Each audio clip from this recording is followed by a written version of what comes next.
സ്വർണ്ണവില കഴിഞ്ഞ കുറേ നാളുകളായി റെക്കോർഡ് ഉയരത്തിൽ പറക്കുകയാണ്. കേരളത്തിൽ വിവാഹ സീസൺ ആയതിനാൽ തന്നെ ഇപ്പോൾ ഡിമാൻഡ് കൂടിയിരിക്കുന്ന സമയവുമാണ്.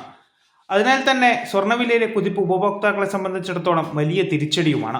ആഗോളതലത്തിൽ സാമ്പത്തിക മേഖലയിൽ സംജാതമായിരിക്കുന്ന അനിശ്ചിതത്വമാണ് സ്വർണ്ണവിലയെ സ്വാധീനിക്കുന്നത്.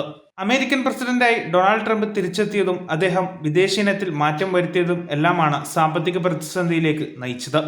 ട്രംപിന്റെ താരിഫ് ഭീഷണി ലോകരാജ്യങ്ങൾക്കിടയിൽ വ്യാപാര യുദ്ധത്തിന് വഴിതെളിയിച്ചിരുന്നു. ഇതോടെ സുരക്ഷിതമായ ആസ്തി എന്ന നിലയിലേക്ക് നിക്ഷേപകർ എല്ലാവരും സ്വർണത്തിലേക്ക് തിരിയുകയും ചെയ്തു. കഴിഞ്ഞ 4 ദിവസമായി വർദ്ധിച്ചിരുന്ന സ്വർണ്ണവില ഇന്ന് കുറഞ്ഞിരിക്കുകയാണ്. ഇന്നലെ റെക്കോർഡ് നിരക്കിലായിരുന്നു സ്വർണം വ്യാപാരം നടത്തിയിരുന്നത്. ഇന്ന് 22 ക്യാരറ്റ് സ്വർണത്തിന്റെ ഗ്രാം വിലയിൽ 40 രൂപയുടെ കുറവാണ് ഉണ്ടായിരിക്കുന്നത്. ഇതോടെ ഇന്നലെ 8310 രൂപയായിരുന്ന സ്വർണത്തിന്റെ വില ഇന്ന് 8270 കുറഞ്ഞു. ഇന്നലെ പവൻ പൊന്നിന് 66,450 രൂപയായിരുന്നു വില. ഇത് 320 രൂപ കുറഞ്ഞതോടെ 66,160 എന്ന നിരക്കിലാണ് സ്വർണ്ണ വ്യാപാരം നടക്കുന്നത്.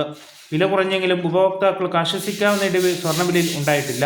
ഇന്നലെ പവൻ പൊന്നിന് 66,450 രൂപയായിരുന്നു വില. ഇത് 320 രൂപ കുറഞ്ഞതോടെ 66,160 എന്ന നിരക്കിലാണ് സ്വർണ്ണ വ്യാപാരം നടത്തുന്നത്.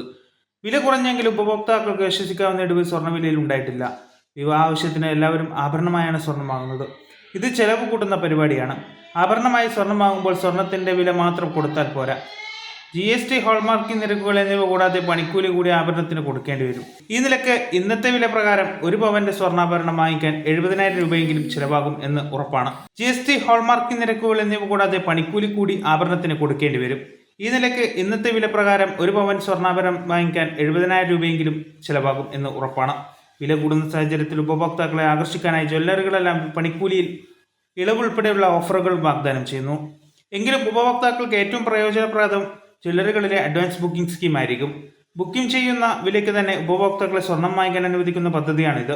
ഒട്ടുമിക്ക ജ്വല്ലറികളിലും ഈ സ്കീം ഓഫർ ചെയ്യുന്നുമുണ്ട്. ഇത് പ്രകാരം വില കൂടിയാലും ബുക്ക് ചെയ്ത ദിവസത്തെ വിലയ്ക്ക് സ്വർണം ലഭിക്കും.